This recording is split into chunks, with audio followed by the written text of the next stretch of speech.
Ratusan mahasiswa kembali menggelar unjuk rasa di gedung DPR RI. Kita akan melihat bagaimana situasinya pada sore hari ini. Saya akan bergabung dengan produser lapangan CNN Indonesia Putri Demes yang berada di gedung DPR RI Jakarta. Demes, bagaimana kondisi di sana? Apakah masih ramai mereka yang berdemo dan tuntutan mereka apa?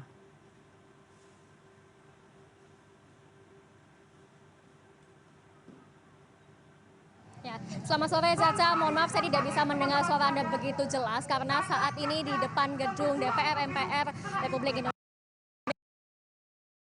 yang berada di Jalan Gatot Subroto masih membara, orasi masih berlangsung karena kalau kita melihat saat ini pukul 5:16 artinya masih diperbolehkan sesuai dengan undang-undang untuk menyampaikan pendapat di muka umum, artinya nanti maksimal sampai pukul 6. Saya akan tunjukkan seperti kepada Anda, Caca, seperti apa situasi saat ini di depan gedung DPR MPR.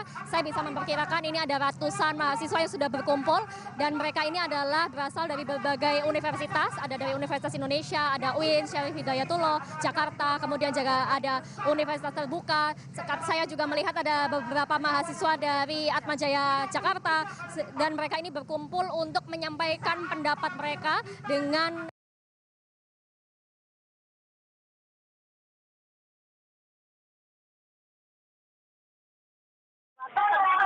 siswa, kemudian ojol, kemudian juga ada aliansi masyarakat yang lainnya seperti buruh dan lain sebagainya, ada dari pegiat media sosial, aktivis juga ikut berkumpul kemarin. Dan kalau kita melihat 17/8 yang kemudian ditemukan oleh masyarakat ini adalah ada 3 yang sudah dipenuhi oleh DPR, yakni untuk tunjangan, kemudian untuk pembentukan moratorium keuangan, kemudian juga ada +8 dari tersebut itu yang kemudian dituntut untuk plus pada saat +8 ini pada saat deadline-nya 2020. Dan salah satunya adalah undang-undang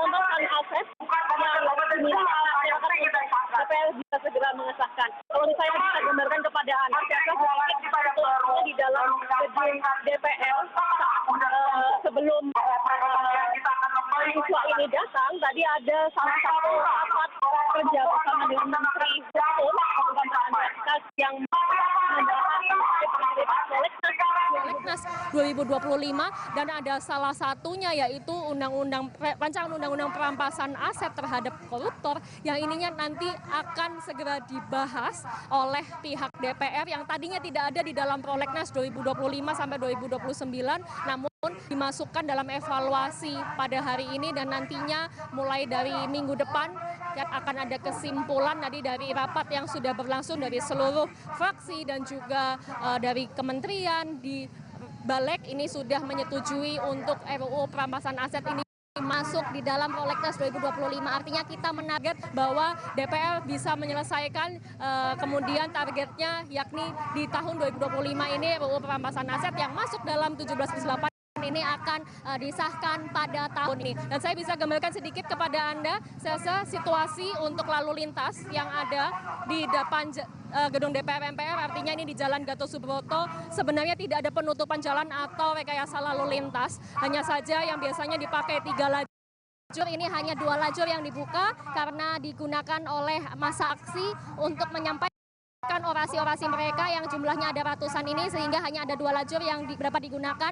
Ada kepadatan yang sudah terlihat sejak tadi sekitar setengah jam sampai 1 jam yang lalu karena tentu saja ini adalah jam pulang kerja, namun saya juga melihat ini sejumlah petugas keamanan dari pihak kepolisian juga turut mengamankan baik dari Satlantas ataupun dari instansi kemudian pihak lainnya karena hari ini pihak kepolisian ini sudah menerjunkan 2.800 personil gabungan TNI dan juga Polri untuk mengamankan aksi pada sore hari ini dan rekayasa lalu lintas tidak digunakan, hanya saja ada kepadatan.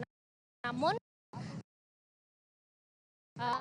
ini harus hati-hati walaupun semua jalur dibuka, baik dari arah selatan ataupun dari arah utara. Tol dalam kota juga berfungsi normal, namun harap berwaspada untuk adanya kepadatan. Ini mulai dari Jalan Gatot Subroto di depan. Ini mulai dari Jalan Gatot Subroto di depan sepanjang gedung DPR MPR. Sementara itu, Caca, kita akan tunggu bagaimana kemudian nanti orasi yang akan berjalan dari pihak mahasiswa. Kita juga berharap bahwa masa aksi hari ini tidak ada lagi kemudian yang tidak kita harapkan bersama, yakni kericuhan yang biasanya terjadi setelah penyampaian pendapat di muka umum seperti ini. Selama peraturan ini ditetapkan, kemudian pihak-pihak yang tidak bertanggung jawab ini tidak ikut menyusupi dari aksi-aksi seperti ini kita pastinya berharap akan semuanya akan aman. Namun sementara kalau bisa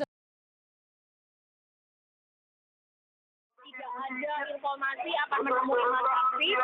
saya gambar aksi dari ojol yang menyampaikan aspirasi mereka mengenai kemudian pembentukan undang-undang untuk transportasi online begitu ya. Namun selain daripada itu kami mendapatkan informasi apakah undang-undang online hari ini dipenuhi oleh